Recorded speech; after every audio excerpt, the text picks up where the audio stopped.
Assalamualaikum warahmatullahi wabarakatuh. Alhamdulillah, alhamdulillahi rabbil alamin. Assalatu wassalamu ala asrafil anbiya'i wal mursalin. Sayyidina wa maulana Muhammadin. Ashhadu an la ilaha illallah wa ashhadu anna Muhammadar Rasulullah. Allahumma salli ala Sayyidina Muhammad Muhammadun musyabihil wal ikram ya wal jalila wal ikram wa tahirin wal mujahidina amma ba'du ibadullah wa itaqullah. Bersyukur kita kehadirat Allah dengan mengucapkan alhamdulillahi rabbil alamin atas segala limpahan karunia rahmah dan hidayahnya, serta dengan izinnya juga kita dapat menjalankan amanahnya, beramal dan beribadah zahir batin dunia dan akhirat. Bersalam kita takkan terlupakan. Marilah sama-sama kita sampaikan kepada junjungan kita Nabi Allah Nabiul Akhirul Zaman Rasulullah Muhammad sallallahu alaihi wasallam. Atasnya kalimahnya kita kalamkan dengan membacakan Allahumma salli ala Sayyidina Muhammad wa ala alihi Sayyidina Muhammad. Alhamdulillah bertemu lagi dengan saya Guru Mursyid Syekh Nur Muhammad Buya Irwan Maulana Al-Khalidi, Pasaman, Sumatera Barat. Tentunya dalam makom majelis zikir ma'rifatullah, dalam tayangan YouTube Buya Pasaman Timur, kita selalu berbagi wawasan dan ilmu pengetahuan. Insya Allah mudah-mudahan bermanfaat. Dalam hal kita berpikir kepada kebenaran, puncak kebenaran bertuhan kepada Allah, tentulah kita harus melihat sisi hakikat, sisi sir rahasia. Karena yang dikatakan berasma Allah itu adalah Tuhan. Kalau kita bicara tentang Tuhan adalah salah satu makom, ilah adalah salah satu nama makom, derajat tertinggi, julukan tertinggi, yaitu Tuhan. Di balik kita mengenal derajat tertinggi yaitu Tuhan, tentu ada yang menjadi Tuhan. Ketinggian derajat ketuhanan tadi menunjukkan bahwasan di dalam kata Tuhan itu ada yang menjadi Tuhan. Itu yang dikatakan hu atau aku. Kalau kita berbicara kepada aku, maka disinilah awal kaji. Ketunggalan wahidnya adalah pokok inti utama yang harus kita waspadai. Jangan kita menyatakan suatu hakikat tetapi hakikat itu membuat suatu kesalahan, yaitu persekutuan. Salah satu persekutuan itu kita contohkan kepada sifat yang tenggelam atau sifat yang dibinasakan, atau sifat yang hilang dan lenyap. Itu adalah sifat bersekutu bagi Allah Hayyun Baqo yang maha kekal. Jadi penampatan sifat-sifat ketuhanan pada Tuhan dan sifat keakuannya Ini harus kita benar-benar teliti di dalam mengkaji. Kajian harus memiliki dasar-dasar mutlak. Apa dasar mutlak? Yaitu Al-Quran. Apa dasar mutlak Al-Quran? Adalah hijaiyah. Apa yang dikatakan hijaiyah? Juz amma. Apa yang dikatakan juz amma? Itulah umat. Sifat keumatan bagi Allah dalam kerahasiaannya.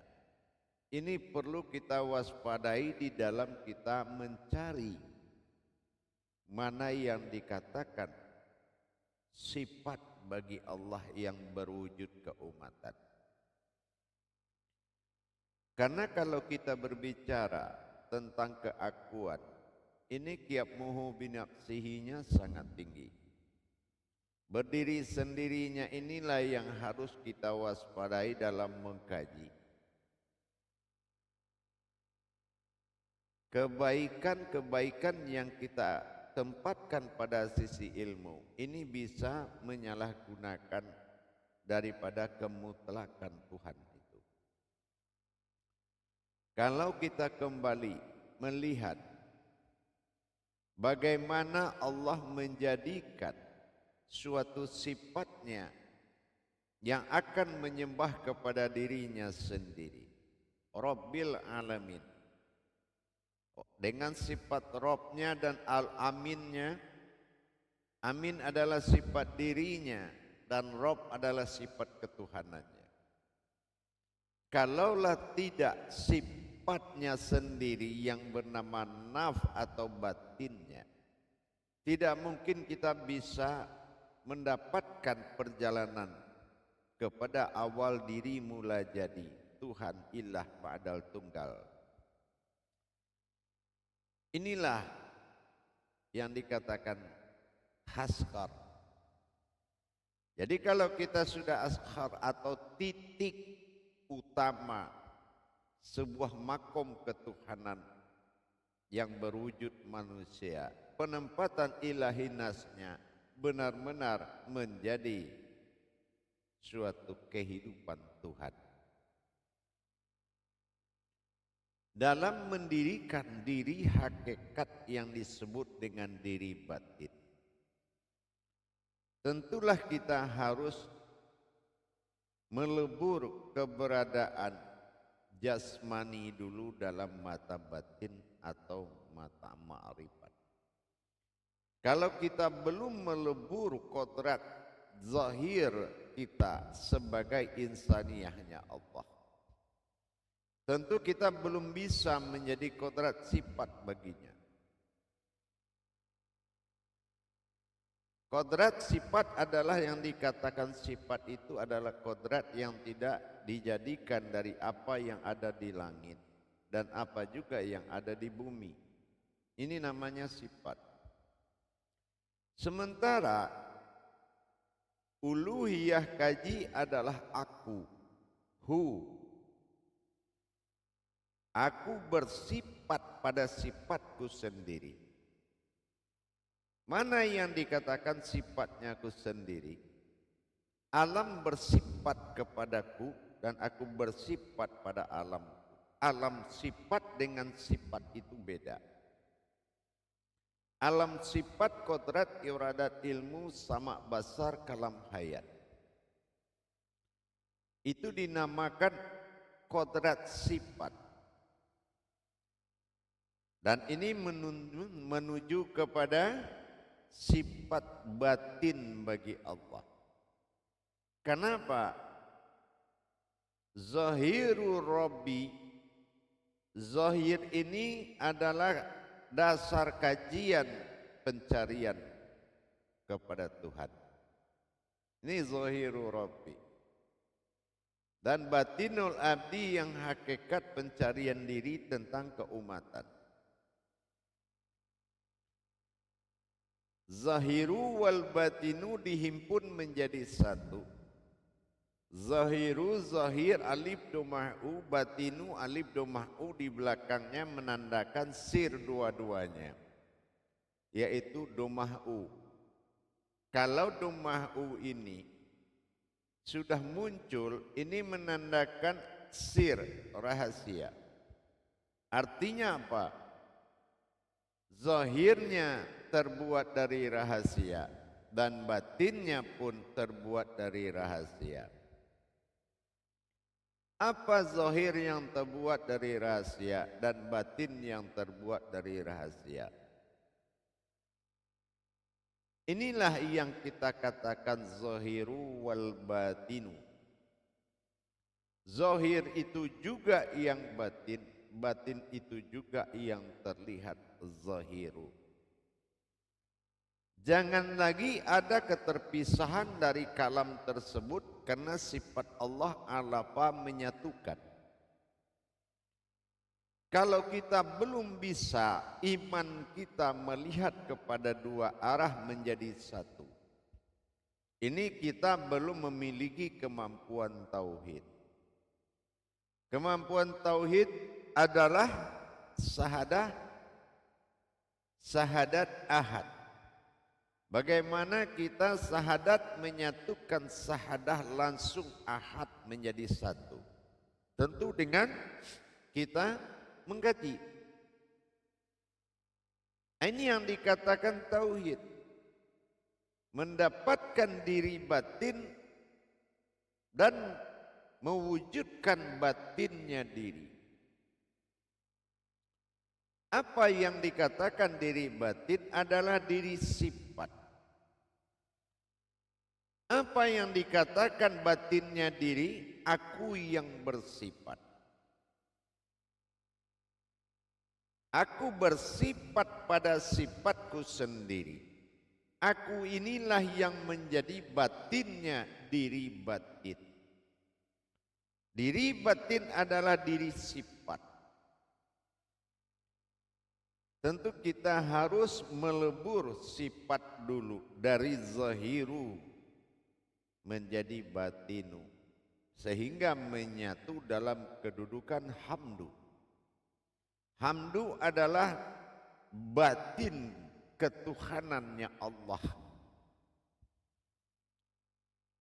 Mana hamdu yang dikatakan batin ketuhanannya Allah adalah zahiru wal batinu yang telah menjadi satu. Alhamdulillahi Rabbil alamin. Maka dia maujudlah berwujud diri. Ini yang diamanahkan oleh sahadatullah. Al-Malikul Haqqul Mubin. Al-Malikul Haqqul Mubin. Al-Haqqul Mubin. Al-Haq itu adalah diri. Diri yang hak. Mubin itu artinya nyata. Dirikan, Malik itu bangkit atau dirikan. Dirikanlah diriku yang nyata dan nyata. Diri yang mana? Ashadikul wa'adal amin.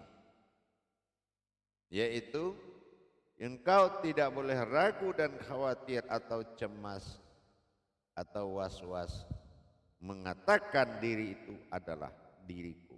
Amin. Inilah yang dikatakan diri batin dengan batinnya diri. Berdirinya diri batin adalah diri sifat. Diri sifat, diri yang tidak berawal dari dan berasal dari langit dan bumi. Sementara batinnya diri bersifatnya aku. Batinnya diri adalah bersifatnya aku pada sifatku sendiri. Bersifat itu apa? Bertingkah. Bersifat itu bertingkah. Jadi kalau sudah bertingkah aku pada sifatku sendiri, kan jadi dua dia. Maka nyatalah aku pada zatku dan batin yang terlihat. Maka nyatalah aku pada zatku yang terlihat. Nah, inilah yang dikatakan amruhu, yaitu penampakan ruh atau penampakan hayat. Maka dikatakan manusia itu nas. Karena nas ini artinya sin. Sin itu kalamnya atau sin dikatakan hayat atau hidup. Ilahin nas. Nah, wujud Tuhan yang hidup. Wujud, bukan wujud dan bukan maujud, tapi wujud. Pemahaman inilah yang paling penting menjadi dawaman 24 jam. 24 jam dalam wujud Allah. Ini yang diminta sama Allah. 24 kalam syahadat menyatakan asyhadu an la ilaha illallah wa asyhadu anna Muhammadar Rasulullah. Ada wujud yang maujud, ini satu. Bukan wujud beda, maujud beda, tetapi ada wujud yang maujud, ini satu. Laksana kita mengatakan diri kita ada dan berbentuk, berupa-rupa. Inilah iman Allah. Inilah yang dikatakan imannya sudah mendekati imannya Allah.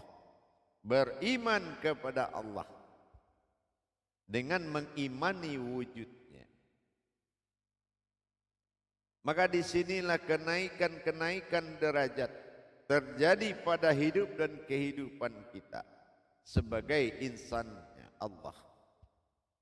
Insan adalah wujud yang menikmati, dinamakan si baharu. Si baharu adalah kodrat yang menikmati dan merasakan dan yang mengalami. Dengan demikian nilai dari kodrat ini adalah dirinya. Ini yang dikatakan disebut diriku, nafsahu. Hadirin pada hari ini, kaum muslimin dan muslimat dimanapun berada. Apapun kebaikan yang kita lakukan dalam amalia, meskipun hari-hari kita penuh dengan perbuatan kebaikan, tapi kalau kebaikan itu belum menuju kepada kebenaran, maka kita tidak akan mengalami, menikmati dan merasakan, apalagi mengingat. Itu tambah tidak mungkin. Dengan kita meningkatkan iman kita kepada Allah, mendirikan diri batin,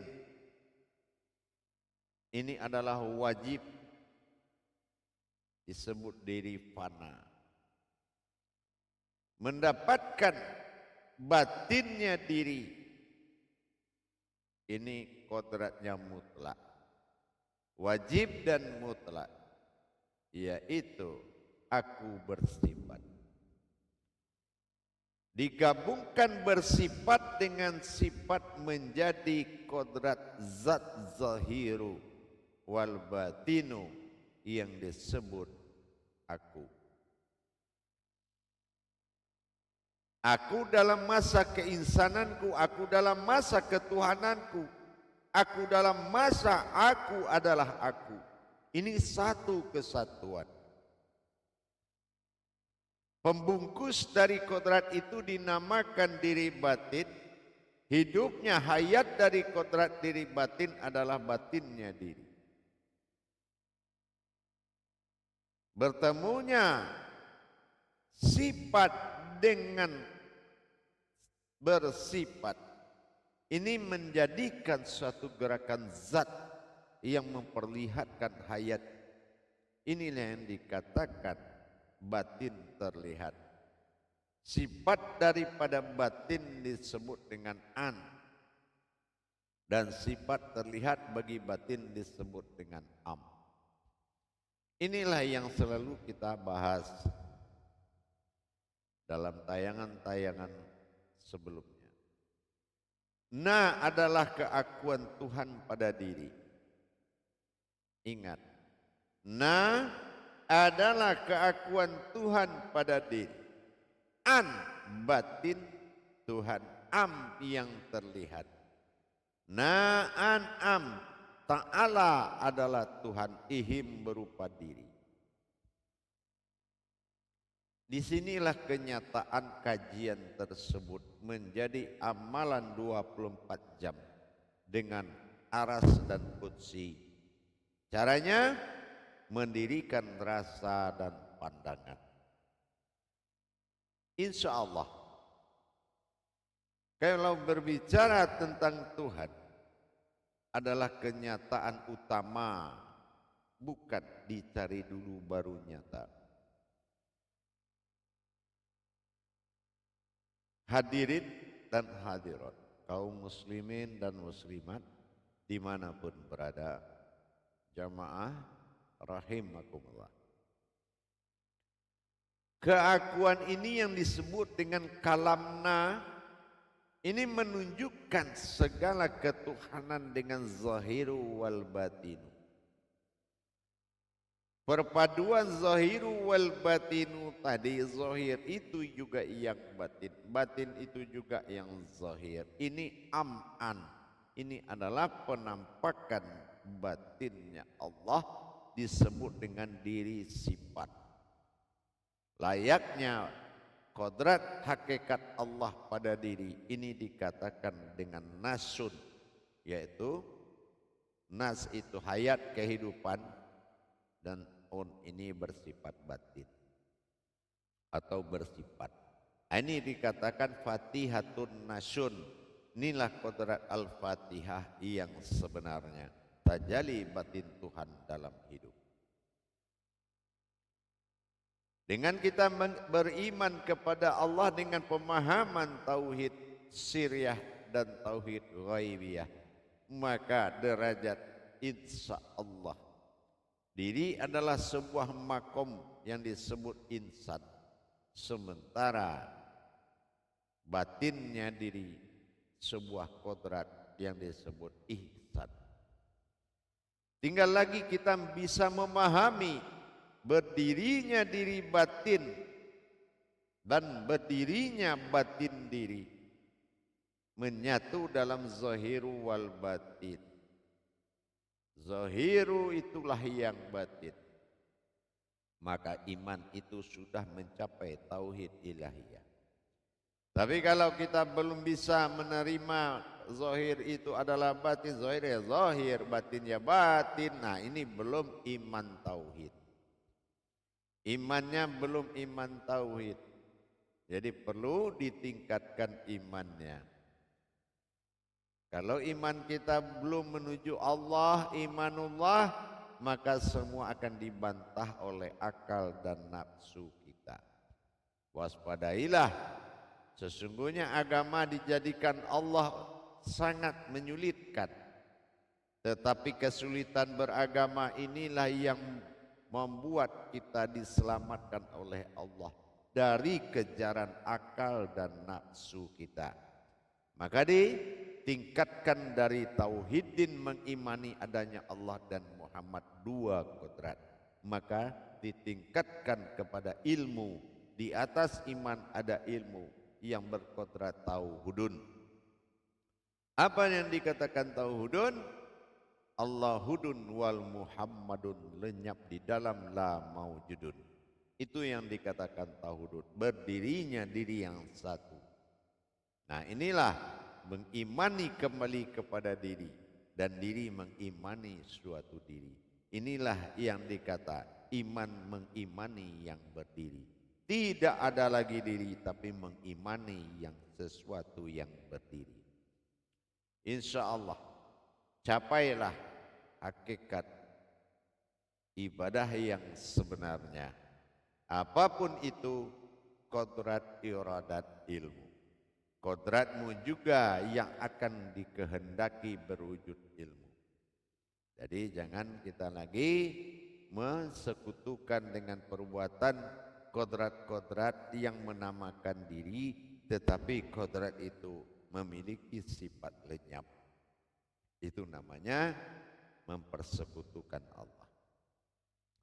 Baik, mudah-mudahan para hadirin dan jamaah semua dimanapun berada, semoga tausiah pendek ini, tolabul ilmi ini bisa bermanfaat buat kita bersama. Insya Allah, akhirul kalam. Wabillahi taufiq wal hidayah.